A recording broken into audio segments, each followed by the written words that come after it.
Good morning बच्चों। आप सभी का कक्षा 5 में हिंदी रीडर विषय पर स्वागत है।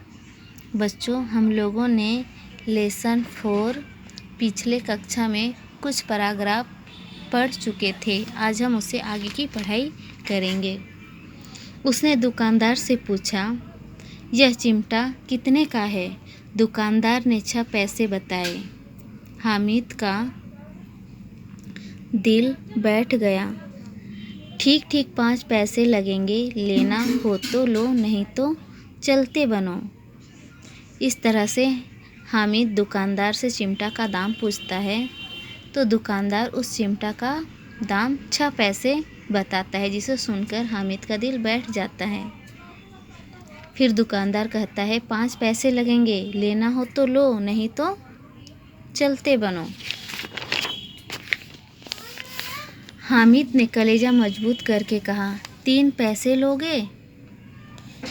और यह कहता हुआ वह आगे बढ़ गया कि कहीं दुकानदार घुड़क ना दे। लेकिन दुकानदार ने घुड़की नहीं दी, बुलाकर 3 पैसे में चिमटा दे दिया। हामिद ने इस तरह से उसे कंधे पर रखा मानो वह बंदूक हो, और शान से अकड़ता हुआ संगियों के पास गया। मोहसिन ने हंसकर कहा, यह चिमटा क्यों लाया पगले? चिमटा का दाम सुनकर हामिद का दिल बैठ जाता है और वो बच्चा कहता है कि मेरे पास सिर्फ 3 पैसे हैं। अगर आप 3 पैसे में देना है आपको, तो ये चिमटा दे दीजिए। ऐसा कहता हुआ वो आगे चला जाता है। तब दुकानदार उसको बुलाकर 3 पैसे में वो चिमटा दे देता है।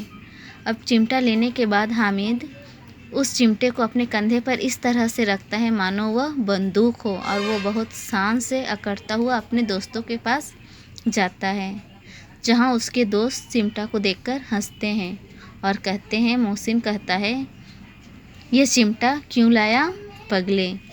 हामिद ने सफाई दी, तुम्हारे खिलौने क्या है?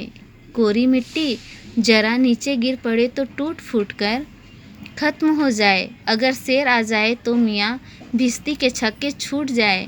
मियाँ सिपाही मिट्टी की बंदूक छोड़कर भाग जाए। वकील साहब चोंगे में मुंह छिपाकर ज़मीन पर लेट जाएं।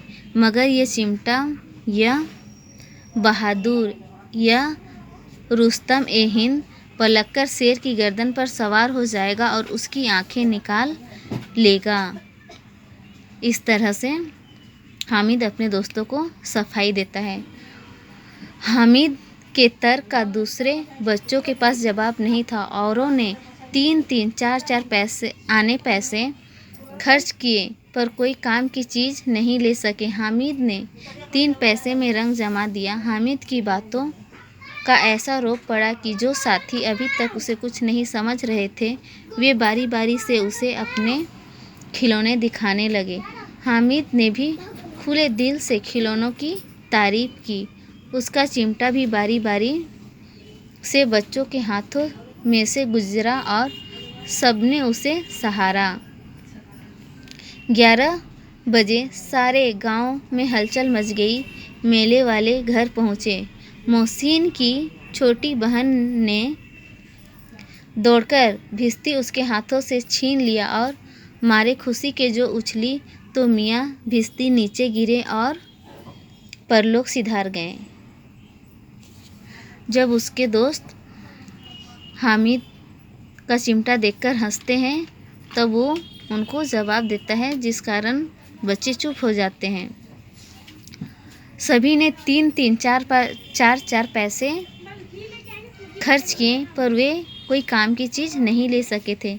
लेकिन हामिद 3 पैसे में ही रंग जमा दिया।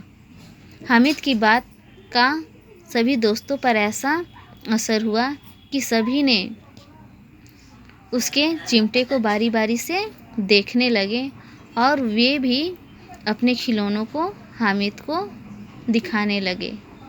इस तरह से सभी दोस्त एक दूसरे के खिलौनों को देखकर तारीफ करते हुए चले जा रहे थे और उनके खिलौनों को भी हामिद दिल खोलकर उनकी खिलौनों की प्रशंसा करता है। अब 11 बजे गांव में हलचल मच गई क्योंकि जितने भी लोग मेले गए थे वो वापस घर आ गए थे। मोहसिन की छोटी बहन ने दौड़कर भिश्ती उसके हाथों से छीन लिया और खुशी की मारे जो उछली तो मियाँ भिश्ती नीचे गिरे और वो परलोक सिधार गए, मतलब वो टूट फूट गए। मियाँ नूरे ने दीवार पर 2 खूंटियाँ गाड़ी, उन पर लकड़ी का पटरा रखा, पटरे का कागज़ का कालीन रखा गया और नूरे ने वकील साहब उस पर राजा भोज की तरह विराजे। नूरे ने उन्हें पंखा झलना शुरू किया। मालूम नहीं पंखे की हवा से या पंखे की चोट से वकील साहब लुढ़क पड़े और उसका माटी का चोंगा माटी में मिल गया। अब नूरे जो है वो भी घर आता है और 2 खूंटियाँ मतलब 2 कांटी ठोकता है उस पर, फिर लकड़ी का पटरा रखता है और उस लकड़ी के पटरे के ऊपर कालीन रखता है और अपने वकील साहब को उस पर राजा भोज की तरह बैठाता है।